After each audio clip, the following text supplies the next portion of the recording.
السلام علیکم دوستو۔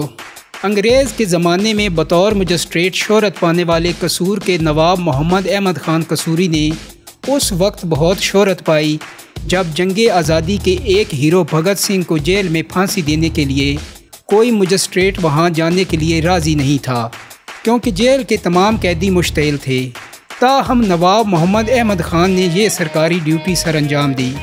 ان کے فرزند احمد رضا قصوری گورنمنٹ کالج لاہور اور پنجاب یونیورسٹی لا کالج کے طالب علم لیڈر تھے اور بہترین مقرر بھی۔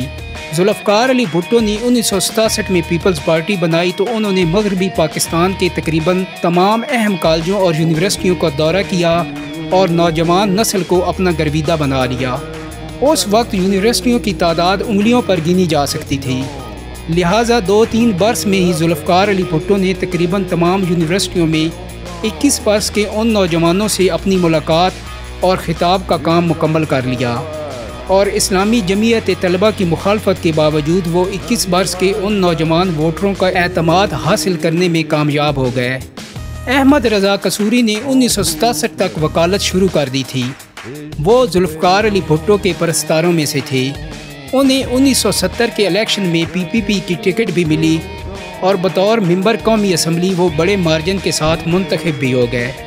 وہ اپنی عادت اور نڈر پن کی بدولت جلد ہی پارٹی میں مشہور ہو گئے، کیونکہ اس زمانے میں جب ذوالفقار علی بھٹو کی کسی بھی میٹنگ میں کوئی پرندہ پر نہیں مار سکتا تھا، احمد رضا قصوری مختلف معاملات میں ان کی باتوں سے اختلاف کرتے اور برملا کھلم کھلا ان پر تنقید بھی کرتے، اور ساتھ یہ بھی کہتے جاتے کہ تنقید ہی دراصل جمہوریت کا حسن ہے۔ وہ ذوالفقار علی بھٹو کو جمہوریت کا چیمپئن کہا کرتے تھے۔ پارٹی اجلاس میں انہیں میری چیمپئن ذرا غور سے سنیے، یہ فقرے ان کے ایسے فقرے تھے جنہیں وہ بار بار دہراتے رہتے۔ 2-4 مرتبہ ذوالفقار علی بھٹو نے انہیں ڈانٹا اور ساتھی اراکین اسمبلی نے انہیں زبردستی بٹھا بھی دیا، لیکن وہ اپنی بات پوری کر کے ہی چھوڑتے، اور اگر کوئی بات رہ جاتی تو پارلیمنٹ میں جا کر اپنی ہی پارٹی کے موقف کے خلاف تقریر شروع کر دیتے۔ مصطفیٰ کھر اس وقت پنجاب کے گورنر پھر چیف منسٹر تھے۔ انہوں نے بھی احمد رضا قصوری کو کئی بار بلوا کر سمجھانے کی کوشش کی، لیکن 1972 سے 1973 کے ایک ہی برس میں اس شخص نے پوری پیپلز پارٹی خصوصاً ذوالفقار علی بھٹو کی ناک میں دم کر دیا۔ اسمبلی میں بھی وہ بعض بلوں کی مخالفت کرتے اور پارٹی اجلاسوں میں تو وہ گھنٹوں کھل کر خطاب کرتے۔ ذوالفقار علی بھٹو نے انہی دنوں فیڈرل سیکیورٹی فورس کے نام سے اپنے ماتحت ایک خصوصی فورس بنائی تھی، جس کو لامتناعی اختیارات حاصل تھے۔ یہ کسی کو بھی حراست میں لے کر نامعلوم مقام پر منتقل کر دیتے، پھر گرفتار لوگوں کا پتہ ہی نہیں چلتا تھا۔ سینکڑوں مقدمات ہائی کورٹ میں حبس بے جا کے ہوئے، لیکن گرفتار افراد مل نہیں پاتے تھے۔ عام طور پر مشہور کر دیا گیا تھا کہ یہ فورس حراست میں لیے گئے افراد کو یا تو موت کے گھاٹ اتار دیتی ہے یا پھر انہیں ہمیشہ کے لیے غائب کر دیا جاتا تھا۔ حالت یہ تھی کہ پولیس کے ضلع انچارج ایس پی اور ڈویژن انچارج DIG بھی اس فورس کے ایک عام انسپیکٹر اور سب انسپیکٹر سے ڈرتے تھے۔ ویسے بھی اس فورس کے پاس جدید اسلحہ، جدید گاڑیاں، فون ٹیپ کرنے کے جدید آلات اور دوسری ایسی تمام چیزیں موجود تھیں جو بطور ایک خفیہ ایجنسی ISI یا انٹیلیجنس اداروں کے علاوہ کسی کے پاس نہیں ہوتی۔ یہ فورس اب پورے ملک کے لیے خوف کی علامت بن چکی تھی، اور اس میں اکثریت بدنام زمانہ پولیس افسروں کی تھی، جنہیں کئی گنا تنخواہ اور مراعات کے ساتھ یا تو ڈیپوٹیشن پر رکھا گیا تھا یا پھر انسپیکٹر DSP کے عہدوں پر براہ راست بھرتی کر کے مستقل کر دیا گیا تھا۔ جب احمد رضا قصوری پر تمام دوسرے حربے ناکام ہو گئے تو وزیر اعظم ذوالفقار علی نے اس فورس کو حکم دیا کہ احمد رضا قصوری کا پتہ صاف کر دیا جائے۔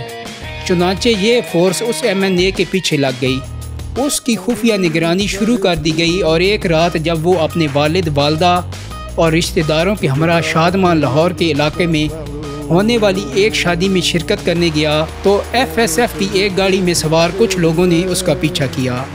شادی ختم ہوئی اور احمد رضا قصوری اپنے خاندان کے ہمراہ واپس آ رہا تھا تو راستے میں چھپے ہوئے اہلکاروں نے اس کی کار پر فائرنگ کی، جس کے نتیجے میں احمد رضا کے والد محمد خان شدید زخمی ہو گئے اور بعض دوسرے رشتہ داروں کو بھی بازوؤں پر گولیاں لگیں۔ نواب صاحب کو تقریباً 1 بجے رات لبرٹی کے UCH ہسپتال لے جایا گیا، جہاں پر آپریشن تھیٹر میں ان کے جسم سے گولیاں نکال لی گئیں۔ نواب صاحب زخموں کی تاب نہ لاتے ہوئے چل بسے۔ شادمان کا علاقہ چونکہ سول لائنز تھانہ کی حدود میں تھا، اس لیے رات گئے وہاں پر ذوالفقار علی بھٹو اور ایس ایف کے نامعلوم اہلکاروں کے خلاف مقدمہ درج کرا دیا گیا۔ اس وقت اصغر خان اور فلاکو خان بطور ڈی ایس پی وہاں تعینات تھے۔ انہوں نے ایف آئی آر کاٹی اور نقل احمد رضا خان کو دے دی گئی۔ میڈیا والوں کو بتایا گیا کہ فی الحال ایف آئی آر کو سربمہر کر دیا گیا ہے۔ یہ وہی ایف آئی آر تھی جو 5 جولائی 1977 کو ملک میں مارشل لا لگنے کے بعد ذوالفقار علی بھٹو کے مقدمہ قتل میں گرفتاری کا باعث بنی اور ہائی کورٹ میں براہ راست بھٹو پر مقدمہ چلا۔ شروع میں اس گرفتاری کے خلاف جسٹس کے ایم سمدانی نے بھٹو کی ضمانت پی لی، لیکن قائم مقام چیف جسٹس مولوی مشتاق احمد نے یہ ضمانت منسوخ کر دی اور قتل کے مقدمے کی سماعت شروع کر دی۔ اس وقت تک جنرل ضیاء الحق نے ایف ایس ایف کو ختم کرنے کا اعلان کر دیا تھا۔ ڈیپوٹیشن پر کام کرنے والے واپس اپنے محکموں میں چلے گئے، جبکہ دوسرے اہلکاروں کو چاروں صوبوں کی پولیس میں کھپا دیا گیا۔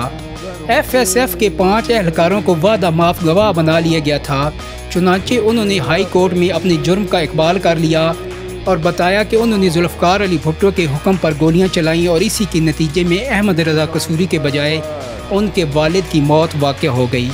مقدمہ میں ذوالفقار علی بھٹو سمیت ان 5 میں سے 4 اہلکاروں کو بھی پھانسی کی سزا دی گئی، جبکہ 5واں ساتھی ملک سے فرار ہو گیا یا کرا دیا گیا۔ سپریم کورٹ میں اپیل بھی مسترد ہو گئی اور ذوالفقار علی بھٹو کو 4 اپریل 1979 کو اڈیالہ جیل راولپنڈی میں پھانسی دے دی گئی۔ اس وقت دنیا کے 26 ممالک نے ضیاء الحق سے درخواست کی کہ ذوالفقار علی بھٹو کو جلا وطن کر کے انہیں دے دیا جائے، لیکن ضیاء الحق نہیں مانے۔ ذوالفقار علی بھٹو کو پھانسی دینے سے کچھ روز قبل ایف ایس ایف کے 4 اہلکاروں کو بھی پھانسی پر لٹکا دیا گیا، یعنی انہیں بھی وعدہ معاف گواہ بننے کی کوئی رعایت نہیں دی گئی۔ دوستو، امید کرتا ہوں کہ پاکستان کی ہسٹری کی یہ ویڈیو آپ کو ضرور پسند آئی ہوگی۔ اگر ویڈیو اچھی لگی ہے تو اس کو لائک اور شیئر کر دیں۔ میرے چینل کو سبسکرائب کرنے کے ساتھ ساتھ بیل آئیکن کو بھی کلک کر دیں تاکہ آپ کو میری آنے والی مزید ویڈیوز کے نوٹیفیکیشن ملتے رہیں۔ بہت جلدی ایک نئی ویڈیو کے ساتھ ملاقات ہوگی۔ اپنا بہت سارا خیال رکھیے گا۔ اللہ حافظ۔